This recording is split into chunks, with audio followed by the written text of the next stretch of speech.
Specs போடுறதுலாம் எவ்வளோ கஷ்டம் தெரியுமா? அ அதாவது இவங்க ஸ்டைலுக்கு சில பேர்லாம் ஸ்பெக்ஸ் போடுவாங்கல்ல. அதாவது நான் அவங்கள பத்தி பேசல.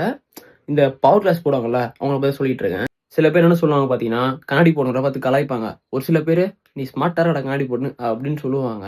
ஆனா அவங்களுக்கு தெரியாது இந்த கண்ணாடி போட்டுருக்கிறது எவ்வளோ பெரிய கஷ்டம்ன்றத.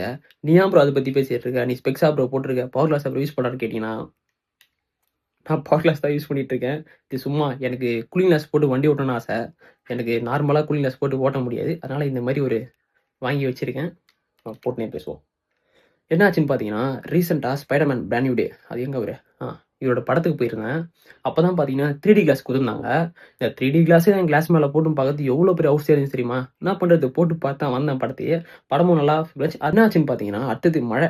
கரெக்ட்டா தியேட்டர விட்டு வெளிய வரேன். சரியான மழை. என்னடா பண்ணறதுன்னு ஒண்ணுமே புரியல. இருந்தாலும் வண்டி ஓட்டின்னு போயிட்டேன். நானும் இப்படி தொற்றி ஓட்டுறேன். ஒண்ணுமே ஓட்டவே முடியல. அ ஆனா பார்த்தீங்கன்னா, கண்ணாடி போட்டவங்கள பாதி பேர் கலாய்க்கிறீங்க. ஆனா கண்ணாடி போட்டு வண்டி ஓட்டுறது எவ்வளோ பெரிய கஷ்டம் தெரியுமா? அ இந்த விளையாடும்போது கிரிக்கெட்ல பவுலிங் போடும்போதெல்லாம் கண்ணாடி போட்டு எதுவுமே பண்ண முடியாது.